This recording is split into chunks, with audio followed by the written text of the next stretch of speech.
Assalamualaikum, Helmi. Ya, Waalaikumsalam. Helmi sihat ke? Dekat mana tu? Sihat. Sekarang on trip. On trip. Oh, nampak macam senang sekarang. Ada okey je. Okey, Helmi, saya nak tanyalah, Helmi ingat tak hutang-hutang saya yang sebelum ni? Berapa balance yang Helmi tak bayar lagi? Ada dalam 2,000, betul tak?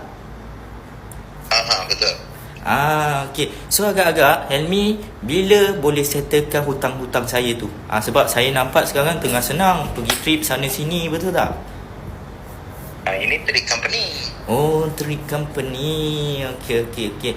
So saya bagi masa lah untuk Helmi selesaikan hutang Helmi ni dalam masa 2 minggu. Sebab apa? Sebab saya pun nak guna duit, Helmi. Boleh tak? Tunggu bisnes naik sikit lah.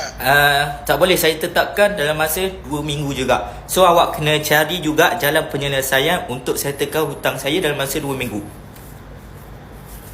Kalau tunggu bisnes naik sikit tak boleh? Tak boleh, saya bagi masa dalam 2 minggu saja. Okay, so Helmi cuba settlekan secepat yang mungkin lah, boleh? Okay, alright. Assalamualaikum, Helmi. Terima kasih. Atur aku usaha, aku kerja lagi. Aku Azlan the Proton.